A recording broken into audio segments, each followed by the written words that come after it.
Do you have trouble falling asleep or staying asleep? If so, grab your pillow and cozy up because today we're going to fix your circadian rhythms.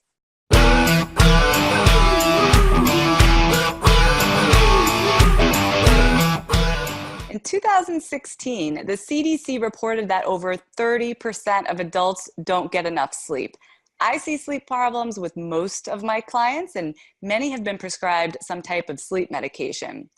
But is that really the solution to the problem? I don't think so. My name is Michelle Fennickhouse, and I'm here with my co-hosts, Andrea Beeman and Lisa Lutan.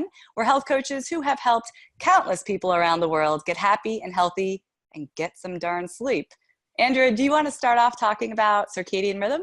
Yes, I love circadian rhythms. It's the body's master clock, and it controls the sleeping and the waking cycle, the cooling and the heating element, and our reproductive cycles as well. These are just some examples. So these natural cycles are present in all living creatures, and the clocks in humans specifically are way off base. So the first thing that regulates our cycle, our circadian rhythms, is our connection to light and our environment, right? So we receive light through our eyes, and that sends a message to your pineal gland, which sits in the center of your brain, and it sends a message that it's daytime, it's light. So that sends a message to your entire endocrine system and your body and all of your other systems that, hey, wake up. Let's get moving. Let's get some sugar in the cells. We need energy. We got to be productive. We got to get out in the world. And then as the sun sets, we move from that white blue light, which is that daytime light, and it goes into a deep yellow and an orange and a purple and then to a dark blue. So like, for example, watching a sunset sends a message to the nervous system, hey, it's time to wind down. Let's relax, get ready for bed. Right. So we had an episode on wine and alcohol, and most people are just drinking to relax their body. But if you watch a sunset, it actually has a physiological response in your body, which helps your whole body relax. So the problem with humans and our circadian rhythms being out of balance is we don't wake with the sun and sleep with the moon anymore. That's not the way that it works. We are up all night long getting white blue light directly into our eyes, into our pineal gland, and through our televisions, through our computers, through our cell phones, right? This is white and blue light through our cell phones. And it goes through our eyes. It tells the pineal gland, hey, wake up, let's get moving. Let's get some sugar in the cells for energy. So in case you're wondering why you have sweet or sugar cravings at night, it's because your body is confused whether it's daytime or not and thinks it needs to get up and get moving. And if it needs to get up and get moving, it needs sugar. It needs sugar in the cells, right? So when I have clients that are struggling to get to sleep at night, I tell them to stop with all of the computer, the television, the cell phone, all of that nonsense. Get a lamp, put it on the side of your bed with a soft yellow light. Get into bed and read a book. It's a whole different experience. It helps the body to relax, right? We need to reset the circadian rhythm so that it's actually sleeping at night and not up at night. So it's essential that we reset our circadian sleep cycle to get adequate rest. Otherwise, all of the other processes and functions in the body will get imbalanced as well. Like I also recommend like drinking some wild lettuce or some passion flower tea also to help the body relax. So that's a very short answer to a long and deep topic about the human connection to its environment. I love that. I could talk about sleep for hours. It's such a big topic and it's such an important topic. The one thing that you mentioned, Andrea, about just, having that routine, of like getting into bed with the book. I say to many of my clients, if you have a child, you don't just plop them in bed and expect them to go to sleep. Like you have a long ritual, you give them a bath and you read a story and you do a little snuggle. Yeah, you do. You do the long, and it can take a long, but the point is it can take a really long time. And we as adults, we still need those routines, but we just expect that we're going to turn off our computer and jump in bed and fall asleep, and it just doesn't work. And for all those reasons that Andrea mentioned, the light, we're out of kilter. I had one client recently who, was really struggling with waking up at 3 a.m. And she thought it was because she had a big deal at work and that whenever she had a big deal going on, she couldn't sleep.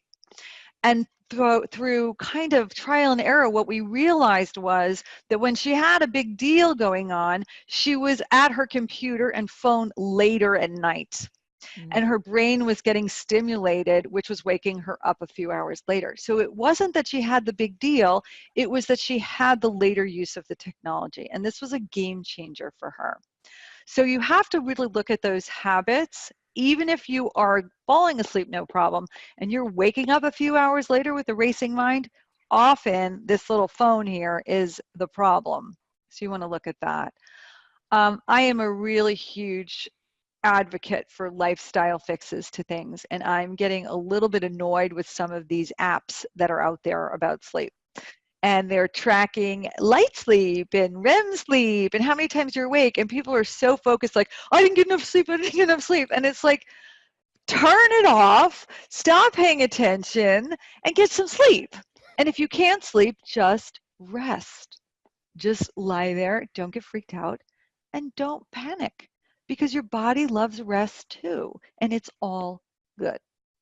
That's a really good point about the apps, because when I see those, all I think is, well, now you have this electronic device next to your head all night long. You got the internet on, you got all kinds of energy that's bound to keep you from having a solid night's sleep. So I'm always putting my phone into airplane mode at night. I unplug the wireless router downstairs before I go to bed and just kind of let the house chill out. It also has the sort of secondary effect of not allowing us to be checking email first thing when we wake up either. You know, you actually have to go to the bathroom first, walk downstairs. Oh my God, I think it can wait. That's and great. all this obsession I have also, kind of like you, Lisa, with sleep, started when my kids were born, because of course the babies don't sleep all night. And guess who else stopped sleeping all night? This girl.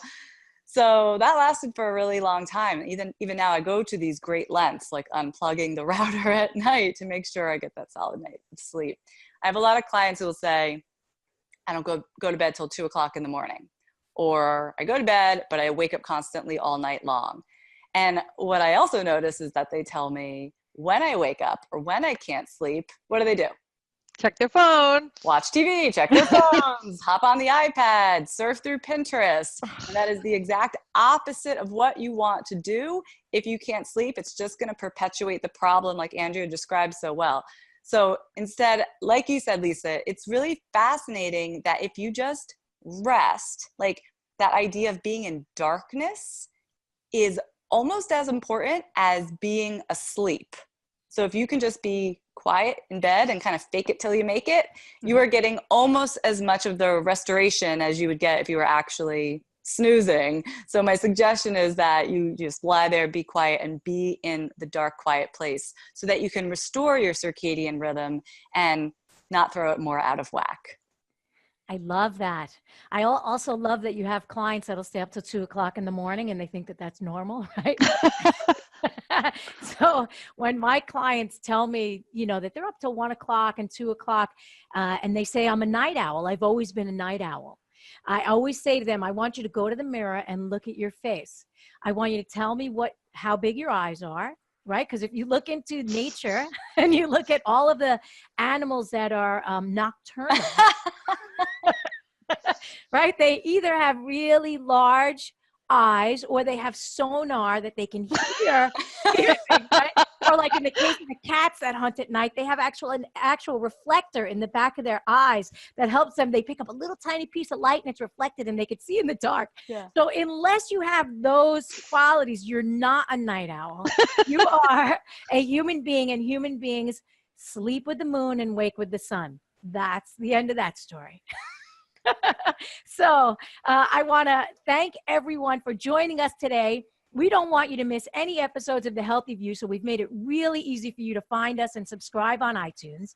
And while you're there, please leave us a 5-star review. We would love that. We love hearing from you. We love to hear what you like about the show. We're also happy to send you a quick note when we release a new episode. You can sign up for our mailing list at healthyviewshow.com. And if you like this show, give us a thumb up, two thumbs, one thumb, two, or like us, and sleep well. We'll talk to you next time.